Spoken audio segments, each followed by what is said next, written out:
बिस्मिल्लाहिर्रहमानिर्रहीम। आज हमने डिस्कस करना है वाइटामिन्स के बारे में। इससे पहले हम बायोकेमिस्ट्री में कार्बोहाइड्रेट्स, प्रोटीन्स, लिपिड्स हमने डिस्कस किए। देन हमने केमिस्ट्री ऑफ न्यूक्लिक एसिड के बारे में पढ़ा। आज हमने देखना है कि अगर हम एक असेसरी ग्रोथ फैक्टर की बात करते हैं, एक ऐसे कंपोनेंट की बात करते हैं जो बहुत एसेंशियल भी है लेकिन वो हमें स्मॉल क्वांटिटी में रिक्वायर है, तो वो हमारे पास जो है वो टाइटल आ जाता है वाइटामिन्स का। बच्चों, सबसे पहले हम वाइटामिन्स का इंट्रोडक्शन डिस्कस करते हैं। इंट्रोडक्शन में हम ये कहते हैं कि 1912 में एक साइंटिस्ट था जिसका नाम हॉपकिन था। हॉपकिंस ने नोटिस किया कि in addition to carbohydrate, proteins and fats there are other substances needed for normal growth. Hopkin का ये कहना था कि हम जब बात कर रहे हैं कार्बोहाइड्रेट्स की, जब हम बात कर रहे हैं प्रोटीन्स की, जब हम फैट्स की बात कर रहे हैं, तो इन तमाम चीज़ों के साथ साथ एक और भी हमारे पास एसेंशियल कंपोनेंट, एसेसरी फैक्टर होता है जो कि नॉर्मल ग्रोथ के लिए ज़रूरी है। और अगर उन सब्सटेंसेस की कमी हो जाती है, डेफिशिएंसी होती है, तो उसके नतीजे में कोई ना कोई ग्रोथ में डिजीज़ सामने आ जाती है या फिर नॉर्मल जो है वो ग्रोथ प्रोसीड नहीं हो पाती। तो ये जो बेसिक अगर हम हिस्ट्री डिस्कस करते हैं तो ये सबसे पहला इन फैक्टर के बारे में दिया जाने वाला कॉन्सेप्ट था जो 1912 में दिया गया, हॉपकिंस ने दिया। और उसका ये कहना था कि कार्बोहाइड्रेट, लिपिड, प्रोटीन्स के अलावा फैट्स जिसको हम बोल रहे हैं, इन तमाम चीज़ों के अलावा नॉर्मल ग्रोथ के लिए, प्रॉपर ग्रोथ के लिए एक और कंपोनेंट भी ज़रूरी होता है। अब इन सब्सटेंसेस के जब उसने मजीद उसको एक्सप्लेन किया तो उसका ये कहना था कि ये सब्सटेंसेस हमें बहुत स्मॉल क्वांटिटी में रिक्वायर है, यानी ऐसा नहीं होगा कि ये बहुत ज़्यादा हमें चाहिए। जैसे हम प्रोटीन की बात कर रहे थे तो हमने कहा था कि प्रोटीन एक जो नॉन बोनी स्ट्रक्चर्स हैं उनमें सबसे ज़्यादा पाए जाते हैं। अगर हम ड्राई वेट देखते हैं सेल का तो उसमें अबाउट 50% प्रोटीन्स होते हैं। तो याद रखने वाइटामिन्स के केस में ऐसा नहीं है, जहाँ फिर हम कार्बोहाइड्रेट की एग्जाम्पल लेते हैं या फैट्स की लेते हैं, तो वो ऐसी चीज़ें हैं जो बहुत ज़्यादा रिक्वायर हैं बॉडी की प्रॉपर फंक्शनिंग के लिए। वो बहुत ज़्यादा असेंशियल कंपोनेंट है। असेंशियल ये भी है लेकिन इनकी कंसंट्रेशन जो है वो कम चाहिए होती है। तो उसका ये कहना था कि ये सब्सटेंसेस जो है वो स्मॉल क्वांटिटी में रिक्वायर है, yet their deficiency may cause disease. लेकिन अगर इनकी कमी हो जाती है तो उसके नतीजे में कोई ना कोई डिजीज सामने आती है। इसीलिए उसने नाम दे दिया था इन सब्सटेंसेस को असेसरी ग्रोथ फैक्टर्स का, यानी ये जो है ये ऐसे सब्सटेंसेस हैं जो नॉर्मल ग्रोथ के लिए लाजमी है। तो आपसे ये शॉर्ट क्वेश्चन भी पूछा जाता है, why vitamins are known as accessory growth factors. यहीं पे इसका आंसर जो है वो लिखा हुआ है, ये जो पॉइंट मैंने मेंशन किया है कि ये वो सब्सटेंसेस हैं। आप जब इसका आंसर लिखेंगे तो दीज सब्सटेंसेस की जगह वाइटामिन्स ऐड करेंगे। वाइटामिन्स वो सब्सटेंसेस हैं जो कि नीड, तो अगर हम बात करते हैं कि बॉडी की जो रिक्वायरमेंट है उसके अकॉर्डिंग तो ये बहुत स्मॉल क्वांटिटी में चाहिए होते हैं, लेकिन अगर इनकी डेफिशिएंसी हो जाती है, वो स्पेसिफिक स्मॉल क्वांटिटी जो रिक्वायर होती है फॉर नॉर्मल ग्रोथ, अगर वो नहीं अवेलेबल होती तो उसके नतीजे में कोई ना कोई डिजीज सामने आ जाती है। और हम जब इसकी डिजीज डिस्कस करेंगे तो आप देखेंगे कि बहुत ज़्यादा स्वेयर जो है वो इससे डिजीजेस कॉज हो सकती हैं। कोई ऐसी भी बहुत सारी हम बीमारियां इसमें पढ़ेंगे जो कि बहुत ज़्यादा स्वेयर हम डिजीज कंसीडर कर रहे होते हैं इसको। तो ये नहीं कि कोई स्पेसिफिक एज है, मुख्तलिफ एज में ये डिजीज सामने आ सकती है, स्पेसिफिक इसमें कोई एज लिमिटेशंस भी नहीं होती हैं। तो आपने याद रखना है कि एसेसरी ग्रोथ फैक्टर इन्हें क्यों कहा गया, क्यों? क्योंकि हम ये कह रहे हैं कि ये ऐसे सब्सटेंसेस होते हैं, ऐसे स्पेसिफिक केमिकल कंपोनेंट होते हैं जो कि बॉडी को स्मॉल क्वांटिटी में रिक्वायर है, लेकिन अगर वही स्मॉल क्वांटिटी अवेलेबल नहीं होगी तो उसके नतीजे में डिजीज कॉज हो जाएगी। दैट्स वाई हम इन्हें नाम देते हैं असेसरी ग्रोथ फैक्टर का। ये ग्रोथ के लिए लाजमी फैक्टर्स कंसीडर होते हैं। बाद में एक साइंटिस्ट था जिसका नाम फंक था, उसने प्रपोज किया इसके नेम को। ये जो सब्सटेंसेस थे तब तक इनके बारे में एक जनरल प्रेस्क्रिप्शन थी, एक बात जो थी वो कह दी गई, लेकिन ये भी कह दिया गया कि इनकी डेफिशिएंसी डिजीज कॉज करती है। These are accessory growth factors. ये भी बता दिया गया कि कुछ ऐसे सब्सटेंसेस होते हैं कार्बोहाइड्रेट, प्रोटीन्स, लिपिड्स, फैट्स वगैरह के अलावा जो कि लाजमी है नॉर्मल ग्रोथ के लिए, लेकिन उनको कोई स्पेसिफिक नाम नहीं दिया गया था। तो फंक ने इन सब्सटेंसेस को नाम दे दिया वाइटामिन्स का। और साथ साथ उसने वाइटामिन B1 डिस्कवर किया। ये उसकी डिस्कवरी है, ये MCQs में पूछ लेते हैं कि किस साइंटिस्ट ने डिस्कवर किया था वाइटामिन B1। बच्चों, हम वाइटामिन B कॉम्प्लेक्स पढ़ेंगे, वो हम डिटेल में जाएंगे तो डिस्कस करेंगे। ये ओनली तमाम वाइटामिन की जितनी टाइप्स हैं वाइटामिन B में वो सारी नहीं, B1 इसको थायमिन कहा जाता है जो कि DNA का एक कॉम्पोनेंट भी है। तो ये इसने डिस्कवर किया था। फर्दर हम आ जाते हैं टाइप्स की तरफ। तो दो तरह के हम वाइटामिन्स डिस्कस करते हैं। एक हमारे पास फैट सॉल्युबल वाइटामिन्स होते हैं और एक होते हैं water soluble vitamins. First of all हम डिस्कस करते हैं फैट सॉल्युबल वाइटामिन्स को। जैसा कि इनके नेम से ही हमें पता चल रहा है फैट सॉल्युबल क्या होंगे, ऐसे वाइटामिन्स जो डिसॉल्व होते हैं फैट्स में, वाटर में इनसॉल्युबल होते हैं। बच्चों जो चीज़ ऑयल में डिसॉल्व हो रही है ऑब्वियसली वो वाटर में डिसॉल्व नहीं हो सकती। ऑयल और वाटर की नेचर टोटली केमिकली अगर हम देखते हैं तो बहुत ही मुख्तलिफ है।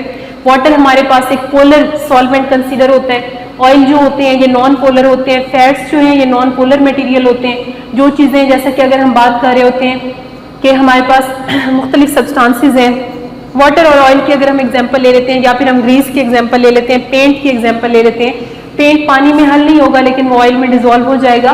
तो जितने भी सब्सटेंसेस होते हैं जो वाटर में डिसॉल्व होने वाले हैं, या फिर अगर हम बात कर लेते हैं ऐसे सब्सटेंसेस की जो ऑयल में डिसॉल्व होने वाले हैं, उनकी नेचर एक दूसरे से टोटली डिफरेंट होती है। इसीलिए और नेचर किस बेस पे डिफरेंट होती है कि पोलर और नॉन पोलर के फर्क की वजह से। आपने 9th क्लास में एक लाइक डिसॉल्व लाइक का कॉन्सेप्ट डिस्कस किया था। हम कहते हैं जो चीज़ें पोलर होती हैं वो पोलर सॉल्वेंट में डिसॉल्व होती हैं, जो चीज़ें नॉन पोलर होती हैं वो नॉन पोलर सॉल्वेंट में डिसॉल्व होती हैं। तो फैट सॉल्युबल वाइटामिन्स जो हैं ये हमेशा फैट्स में डिसॉल्व होते हैं। इससे हमें ये पता चला कि इनकी नेचर क्या होती है, नॉन पोलर होती है। तो हम कहते हैं दैट्स वाई इनका नाम जो है वो क्या रखा जाता है कि fat soluble vitamins, because they are soluble in fats. Further हम जब बात करते हैं कि ये कौन कौन से वाइटामिन्स ऐसे हैं जो कि फैट सॉल्युबल हैं, तो उनमें ए, डी, ई एंड के है। आपने याद इसे रख लेना एडिक से। अगर हम इसे एक साथ लिख लें ए, डी, ई और के को तो वर्ड बन जाएगा एडिक। तो आपको याद रह जाएगा कि फैट सॉल्युबल वाइटामिन्स क्या होते हैं, कौन कौन से, ए, डी, ई एंड के, वो एडिक याद रह जाएगा कंप्लीट। सो इसमें हमारे पास 4 टाइप्स है वाइटामिन्स की जो फैट्स में डिसॉल्व होती हैं। Vitamin A, vitamin D, vitamin E and vitamin के। फर्दर हम कहते हैं कि अगर हम इन वाइटामिन्स को बहुत ज़्यादा एकमुलेट करना स्टार्ट कर देते हैं, क्योंकि ये तो डिसॉल्व इन फैट्स हैं, तो इसके नतीजे में क्या होगा, ये इनकी डेफिशिएंसी। देखिए बच्चों, excess of everything is bad. अगर हम ये कह रहे हैं कि हमें बहुत ज़्यादा जो है इनकी रिक्वायरमेंट है, हम ये कह रहे हैं कि these are necessary growth factors, without vitamins proper functioning नहीं हो पाएगी, प्रॉपर नॉर्मल ग्रोथ नहीं हो पाएगी। तो याद रखिए कि ऐसा भी नहीं है कि हम बहुत ज़्यादा अगर इन वाइटामिन्स को एकमुलेट करना स्टार्ट कर देंगे तो उसके नतीजे में हमें फ़ायदा होगा। हमें ये ऐसे कंपोनेंट हैं जो बहुत कम मिकदार में ज़रूरत है। अब कुछ चीज़ें ऐसी हैं जिनको अगर ज़्यादा ले भी लेंगे तो उससे ऐसा कोई फ़र्क नहीं पड़ेगा। लेकिन जब हम बात करें ना फैट सॉल्युबल वाइटामिन्स की, तो देखें ये तो फैट्स में डिसॉल्व होते हैं। हमारी बॉडी में अगर आप मैक्सिमम देखें तो हमारी बॉडी का मैक्सिमम जो पार्ट है वो वाटर पे मुश्तमिल है। इसीलिए जो फैट सॉल्युबल वाइटामिन्स हैं, अगर ये बॉडी में बहुत ज़्यादा जमा होते जाएंगे, जैसे फैटी मटेरियल्स हमारी बॉडी में अगर बहुत ज़्यादा जमा हो जाते हैं तो ओबेसिटी कॉज हो जाती है, चर्बी बढ़ जाती है। इसी तरह से जो फैट्स कंटेनिंग स्ट्रक्चर्स होते हैं उनका बॉडी में डिपॉजिट होना किसी ना किसी डिजीज की सूरत में सामने आएगा। तो यहाँ पे एग्जाम्पल के तौर पे वो कहते हैं कि अगर आप एकमुलेशन की बात करते हैं विटामिन डी की, यानी विटामिन डी आप बहुत ज़्यादा इंटेक करें, आपकी डाइट का बहुत ज़्यादा पार्ट है विटामिन डी, तो उसके नतीजे में क्या होगा, बोन पेन स्टार्ट हो जाएगा। तो आप याद रखें कि विटामिन डी हमारी बोन्स के लिए बहुत ज़रूरी है, बोन्स की प्रॉपर ग्रोथ के लिए बहुत ज़रूरी है, बोन्स का बेसिक फैक्टर कंसीडर होता है। लेकिन अगर हम बहुत ज़्यादा विटामिन की फॉर्म में, डी की फॉर्म में ले रहे हैं तो क्या होगा कि वो हमारी बॉडी में डिपॉजिट होना स्टार्ट हो जाएगा और बोन लाइक डेपोजिशन हो जाएगी inside the kidney. Kidney stones तो आप लोग पढ़ते रहते होंगे, सुनते रहते होंगे। बोन्स लाइक डेपोजिशन हो जाती है, जिस तरह से बोनी स्ट्रक्चर्स होते हैं इसी तरह की डेपोजिशन हो जाती है इनसाइड द किडनी। होता ये है कि एक्सक्रीशन चूंकि बोनी स्ट्रक्चर्स की पॉसिबल नहीं होती नॉर्मली, तो उसके नतीजे में वो हमारे किडनी का जो बेसिक फंक्शन है वो क्या होता है कि वो एक्सक्रीट करते हैं ऐसे मटेरियल्स को जो हमारी बॉडी में रिक्वायर नहीं होते। तो चूंकि उसमें एक्सक्रीशन तो पॉसिबल होती नहीं है, दैट्स वाई वो किडनी में ही डिपॉजिट होना स्टार्ट हो जाते हैं। यानी बहुत ज़्यादा विटामिन डी खुराक का हिस्सा हो गया, बहुत ज़्यादा हम डाइट में एकमुलेट करें विटामिन डी को, अब वो हमारी बॉडी में इतना रिक्वायर नहीं है। एक तो बोन पेन स्टार्ट हो जाएगा excess of accumulation of vitamin D की वजह से। इसके साथ साथ क्या होगा कि बोन लाइक डेपोजिशन हो जाएगी, किडनी एक्सक्रीट तो कर नहीं पाएगा उन सब्सटेंसेस को, तो वो क्या होंगे कि वो किडनी में ही जमा होना स्टार्ट हो जाएंगे और फिर जो है वो ऑब्वियसली रिमूवल करना पड़ेगा रीनल सर्जरी की मदद से। तो ये तमाम चीज़ें जो हैं देखें ये बहुत ज़्यादा फिर स्वेयर प्रोसेस की तरफ चले जाएंगे, तो ये डिजीज़ कॉज करेंगे अगर हम इन वाइटामिन्स को ज़्यादा मिकदार में लेते हैं। फर्दर हम ये कहते हैं कि अगर इनकी डेफिशिएंसी हो जाए तो वो भी किसी ना किसी डिजीज़ की सूरत में सामने आती है। उसके लिए हम 2 एग्जांपल्स डिस्कस करते हैं।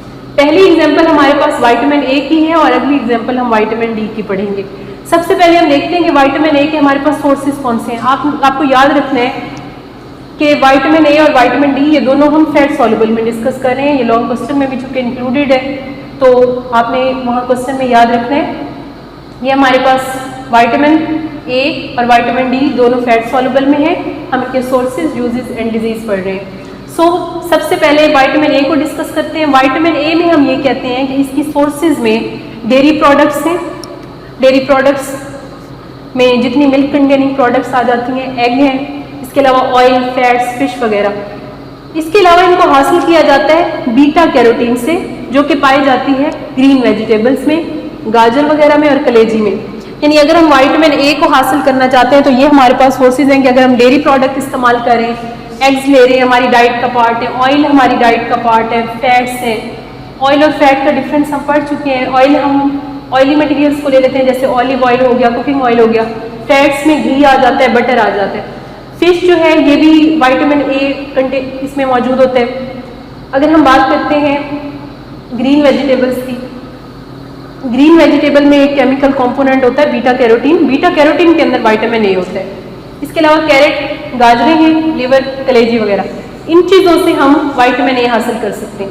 फिर हम देखते हैं कि इनका इस्तेमाल कहाँ पे हो रहा है, विटामिन ए यूज़ कहाँ पे होता है। तो बच्चों जितनी भी एपिथेलियल लाइनिंग है ना, अगर आप एपिथेलियल बायो में पढ़ते हैं, एपिथेलियल स्ट्रक्चर्स को, एपिथेलियल टिश्यूज पढ़ते हैं आप लोग, वहाँ पे आप लोग ये भी डिस्कस करते होंगे हमारे जो मेम्ब्रेन बाउंडेड स्ट्रक्चर्स होते हैं ना, जैसे स्टमक की मेम्ब्रेन हो जाती है, इंटरनल जो लाइनिंग होती है स्टमक की।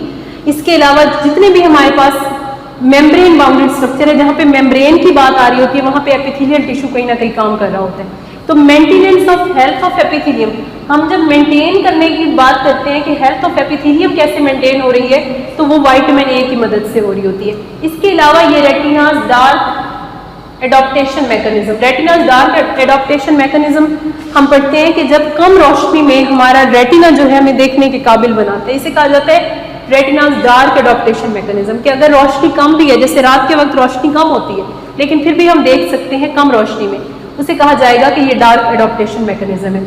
ये तो हो गए इनके यूजेस कि विटामिन ए कहाँ कहाँ पे इस्तेमाल हो रहा है। फिर हम कहते हैं कि अगर इसकी डेफिशिएंसी हो जाए तो उसके नतीजे में क्या होगा। देखिए विटामिन ए इस्तेमाल हो रहा है कि वो रात को अगर कम रोशनी है तो हमें देखने के काबिल बनाता है कम रोशनी में भी। तो हम ये कहते हैं कि अगर विटामिन ए की डेफिशिएंसी होगी तो उसके नतीजे में नाइट ब्लाइंडनेस हो जाएगी। नाइट ब्लाइंडनेस में ये होता है कि रात के वक्त दिखाई नहीं देता, दिन को चूंकि रोशनी ज़्यादा होती है तो दिन को तो दिखाई देता है लेकिन रात के वक्त दिखाई नहीं देता। ये एक डिजीज़ है नाइट ब्लाइंडनेस। इसकी ये डेफिशिएंसी किस चीज़ की होगी, विटामिन ए की डेफिशिएंसी के नतीजे में ये डिजीज़ होती है। इसके अलावा बच्चों आई इन्फ्लेमेशन है, आईज में इन्फ्लेमेशन कॉज हो जाती है due to deficiency of vitamin A. ये भी विटामिन ए की डेफिशिएंसी डिजीज है। देन हम आ जाते हैं विटामिन डी की तरफ। विटामिन डी के सबसे पहले सोर्सेज हैं। सोर्सेज में हम ये कहते हैं कि विटामिन डी फिश में पाया, फिश लिवर, इसके अलावा जो है डेयरी प्रोडक्ट्स में पाया जाता है। जितनी भी फिश कंटेनिंग फैटी प्रोडक्ट्स होते हैं, ऑयल्स होते हैं, उनमें विटामिन डी पाया जाता है। विटामिन डी के एक अहम सोर्स ये भी है कि अगर आप सनलाइट में बैठते हैं तो हमारी बॉडी में इनएक्टिव फॉर्म में विटामिन डी पाया जाता है। जब हम सूरज की रोशनी में बैठते हैं तो वो जो इनएक्टिव फॉर्म होती है वो एक्टिवेटेड फॉर्म में कन्वर्ट हो जाती है और हम ये कहते हैं कि हमारी बॉडी खुद ही विटामिन डी को जो है वो बनाना स्टार्ट कर देती है। तो यहाँ पे यही मेंशन किया गया कि विटामिन डी जो है ये बनता है स्किन के अंदर भी जब आप एक्सपोज टू सनलाइट होते हैं। जब आप सूरज की रोशनी में बैठेंगे तो उसके नतीजे में आपकी बॉडी में जो कि एक्टिव फॉर्म में पहले मौजूद नहीं है विटामिन डी, वो एक्टिवेटेड हो जाता है बेसिकली और बॉडी के अंदर ही विटामिन डी जो है वो सिंथेसाइज होना शुरू हो जाता है। लेकिन वो किसकी मदद से होता है, in the presence of sunlight. फिर हम कहते हैं कि इनका रोल विटामिन डी का कहाँ कहाँ पे, विटामिन डी का जो रोल है वो यहाँ है कि ये adaptation of calcium which is essential for the maintenance of healthy bones. सबसे ज़्यादा हम बेसिक जो हमारे माइंड में विटामिन डी के हवाले से बात आती है वो यही आती है कि बोन्स के लिए बहुत ज़रूरी है। मैंने पहले मेंशन किया है कि अगर हम बहुत ज़्यादा एक्सेस में एक्यूमुलेट करें विटामिन डी को तो फिर तो डिजीज़ होनी है, फिर उसके नतीजे में बोन पेन स्टार्ट हो जाता है। लेकिन नॉर्मल जो फंक्शनिंग है बोन्स की, हेल्दी बोन्स के लिए विटामिन डी हमारे लिए बहुत ज़रूरी है। विटामिन डी कैसे हेल्पफुल होता है कि ये एब्जॉर्प्शन ऑफ कैल्शियम को बेहतर बनाते हैं। बेसिकली बोन्स जो होती हैं इनमें कैल्शियम एक एसेंशियल कंपोनेंट है बोन के स्ट्रक्चर का, कैल्शियम से बनती हैं। लेकिन हम ये कहते हैं कि कैल्शियम ने एब्जॉर्ब भी तो होना है ना। ये जब बोन फॉर्मेशन, आप लोग इस लेवल पे तो हम इतना डिटेल में नहीं डिस्कस करते, लेकिन बोन फॉर्मेशन के अगर हम जनरल व्यू देखते हैं तो हम ये कहते हैं कि कैल्शियम जो है उसकी डेपोजिशन के नतीजे में, एब्जॉर्प्शन ऑफ कैल्शियम के नतीजे में हमें बोन फॉर्मेशन हो रही होती है। तो जब एक बोन फॉर्म हो रही है उस वक्त एब्जॉर्प्शन को ज़्यादा फ्रूटफुल बनाने के लिए, ज़्यादा जो है वो एक परफेक्ट कॉम्बिनेशन में लाने के लिए जिस चीज़ की ज़रूरत होती है वो होता है विटामिन डी। और विटामिन डी जो है ये एसेंशियल होता है for the maintenance of healthy bones, और इसके अलावा हेल्दी बोन्स के लिए भी बहुत ज़रूरी है कि हड्डियाँ जो हैं वो एक हेल्दी वे में फर्दर ग्रोथ की तरफ जाती हैं। इससे डिजीज़ जो कॉज होती है वो रिकेट्स है। रिकेट्स आमतौर पे बच्चों में पाई जाने वाली डिजीज़ होती है। उसमें ये होता है कि एक तो बोन जो है उसकी ग्रोथ नहीं हो पाती, सेकेंडली ये है कि बोन्स टेढ़ी हो जाती हैं। तो छोटे बच्चों में बाज़ औक़ात आप कभी आपने diagrammatical description I think bio में गिवन है, लेकिन उसमें आपने याद रखना है कि ये रिकेट्स की जो डिजीज़ होती है ये ज़्यादातर बच्चों में देखी जाती है, और इसमें बोन्स की एक तो वीक हो जाती हैं बोन्स, और इसके साथ साथ जो है वो बाज़ औक़ात वो बोर डाउन सा स्ट्रक्चर उसमें आ रहा होता है, थोड़ी टेढ़ी हो जाती है। तो ये जो है वो विटामिन डी की डेफिशिएंसी से होने वाली डिजीज़ है। विटामिन डी की एक्सेस से जो डिजीज़ होती हैं वो हमने पहले पढ़ ली है। यहाँ तक हम पढ़ते हैं फैट सॉल्युबल विटामिन्स। ये आपका लॉन्ग क्वेश्चन में भी आ जाता है फैट सॉल्युबल विटामिन्स, तो आपने ये लॉन्ग के लिहाज से ही प्रिपेयर करने। जो पहले वाला टॉपिक हमने देखा है, जैसा कि हमने टाइप्स ऑफ विटामिन्स से पहले ये कुछ इंट्रोडक्शन डिस्कस किया, इसमें accessory growth factor short question में करना है। ये एमसीक्यू है कि नाम किसने दिया था विटामिन्स का, और इसके अलावा विटामिन B1 जो है वो किसने सबसे पहले डिस्कवर किया था, तो ये एमसीक्यूज में प्रिपेयर करने। देन हम आ जाते हैं वाटर सॉल्युबल विटामिन्स की तरफ। तो वाटर सॉल्युबल विटामिन्स में हम डिस्कस करते हैं कि वाटर सॉल्युबल विटामिन्स कौन से विटामिन्स को कहा जाता है। वाटर सॉल्युबल विटामिन्स में हमारे पास दो तरह के विटामिन्स हैं, vitamin B and vitamin C. ऐसे विटामिन्स जो वाटर में सॉल्युबल होते हैं उन्हें वाटर सॉल्युबल विटामिन्स कहा जाता है, जैसा कि इनके नेम से ही आपको पता चल रहा है। फैट सॉल्युबल को हम ये कह रहे थे कि वो विटामिन जो फैट्स में डिसॉल्व होते हैं तो उन्हें हम फैट सॉल्युबल विटामिन्स कहते हैं। तो वो विटामिन्स जो वाटर में सॉल्युबल होते हैं उन्हें कहा जाएगा वाटर सॉल्युबल विटामिन्स। फर्दर हम जब इनकी टाइप्स की बात करते हैं तो आपने याद रखना है विटामिन बी जो होता है वो सिर्फ एक विटामिन नहीं होता। विटामिन बी को हम कहते हैं विटामिन बी कॉम्प्लेक्स। उसकी वजह यह होती है कि विटामिन बी के अंदर मजीद 10 विटामिन होते हैं। सो आपने याद रखना है कि विटामिन बी में फर्दर क्योंकि 10 टाइप्स ऑफ विटामिन एग्जिस्ट करते हैं, इसीलिए इसे कहा जाता है विटामिन बी कॉम्प्लेक्स। और ये भी एमसीक्यू है कि इसमें कितनी टाइप्स जो है वो विटामिन की मजीद पाई जाती हैं। इसके अलावा हम विटामिन सी की बात करते हैं, वो भी वाटर सॉल्युबल विटामिन में, और विटामिन सी का दूसरा नाम है एस्कॉर्बिक एसिड। अक्सर मेडिसिन की फॉर्म में जब विटामिन सी दिया जाता है तो उसमें लिखा हुआ होता है ऊपर एस्कॉर्बिक एसिड। सो एस्कॉर्बिक एसिड जो है ये इसका दूसरा नाम है। वाटर सॉल्युबल विटामिन्स एक्सक्रीट क्योंकि बहुत आसानी से हो सकते हैं, पानी में हल होने वाले सब्सटेंसेस हैं, तो वाटर में डिजॉल्व होकर ये बॉडी से इजीली एक्सक्रीट हो जाते हैं। तो इनकी जितनी भी मिकदार आप ले लेते हैं कोई बॉडी पे एज सच किसी डिजीज़ की सूरत में इसका अफेक्ट नहीं होता। तो हम कहते हैं कि इनकी जो एकमुलेशन है अगर बहुत एक्सेस में भी हो जाए तो वो डिजीज़ कॉज नहीं करती, लेकिन इनकी डेफिशिएंसी डिजीज़ कॉज करती है। जैसे विटामिन सी से स्कर्वी एक डिजीज़ है वो हो जाती है। सो फर्दर हम आ जाते हैं इनकी, ये आपने शॉर्ट क्वेश्चन में प्रिपेयर करना है, मैं रिपीट कर देती हूँ। वाटर सॉल्युबल विटामिन्स वो होते हैं जो पानी में हल होने वाले विटामिन्स हैं। दो टाइप्स पढ़ते हैं, vitamin B and vitamin C. Vitamin B को विटामिन बी कॉम्प्लेक्स कहा जाता है। क्यों कहा जाता है? क्योंकि इसमें मजीद 10 विटामिन इंक्लूडेड है। विटामिन सी का दूसरा नाम एस्कॉर्बिक एसिड है। वाटर सॉल्युबल विटामिन्स की अगर हम बहुत ज़्यादा मिकदार भी एकमुलेट कर देते हैं तो हमारी बॉडी में वो कोई किसी डिजीज़ की सूरत में सामने नहीं आएगी। क्यों? क्योंकि ये हमारी बॉडी से इजीली एक्सक्रीट हो जाता है पानी में हल होने की वजह से। सेकेंडली हम ये कहते हैं कि अगर इनकी डेफिशिएंसी हो जाती है विटामिन बी या विटामिन सी की तो वो किसी न किसी डिजीज़ की सूरत में सामने आएगी। फिर हम आ जाते हैं इंपॉर्टेंस ऑफ विटामिन्स की तरफ। तो इंपॉर्टेंस में हम ये कहते हैं कि each vitamin play an important role for healthy development of our body. हम पहले ही डिस्कस कर रहे हैं, these are known as accessory growth factors. तो ये बहुत ज़रूरी है healthy development of our body के लिए। फर्दर हम ये कहते हैं कि जो न्यूट्रल विटामिन होते हैं वो ऑर्गेनिक सब्सटेंसेस होते हैं found only in plants and animals.